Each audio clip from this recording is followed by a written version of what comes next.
Dhaka Capitals যে একটা bowling আনছে, শোয়েব আক্তার, পাকিস্তানের শোয়েব আক্তার, এরকম একটা বোলিং যদি কোনো দলের মেজেন থাকে তাইলে একটা আতঙ্ক থাকে কারণ আমাদের শোয়েব আক্তার, পাকিস্তানের শোয়েব আক্তার যিনি বল করলে ই মানুষ যদি বল করতো, অল বিশ্বে যত ভালো ভালো ব্যাটিং আছে, অল বিশ্বে যত নামকরা ব্যাটিং আছে সবাই বই ফেলে দিত।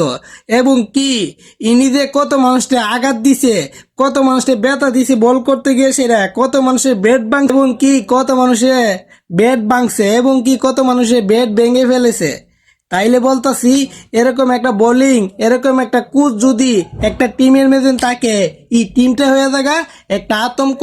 আর সেট হইছে বাংলাদেশের, বাংলাদেশের বিপিএল ঢাকা ক্যাপিটালস সাকিব। আর এই শোয়েব আক্তার বাংলাদেশের বিপিএল এমেজেন কোচ থাকবে ঢাকা ক্যাপিটালসের কোচ থাকবে।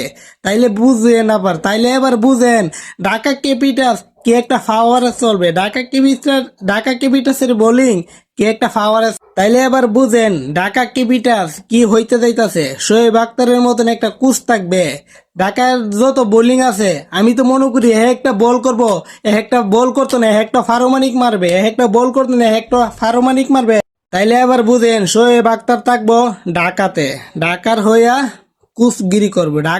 কুচগিরি পালন করবে।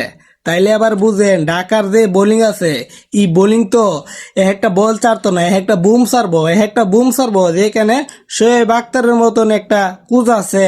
এখানে তো ঢাকার বোলিং এর কোনো বিকল্পই নাই, এই জন্যই তো আমি বলি 2026 সালের শিরোপাটা একমাত্র ঢাকার হাতেই উঠবে, এর ছাড়া কোনো দলই নিতে পারবে না। কারণ যেখানে বোলিং এর মেজেন শোয়েব আক্তারের মতন একটা বোলিং কোচ থাকবে, সেইখানে অন্যান্য দল আইসে চান্সই পাইবে না। আবার আমাদের দেশের একজন বোলিং আছে, নাম তার তাসকিন, তিনি তো এমনি আগুন। আরো যদি কোচে যদি ভরসা দেয়, শোয়েব আক্তার যদি ভরসা দেয়, তিনি কি হইতে যাইতাছে আপনারা ভাবেন।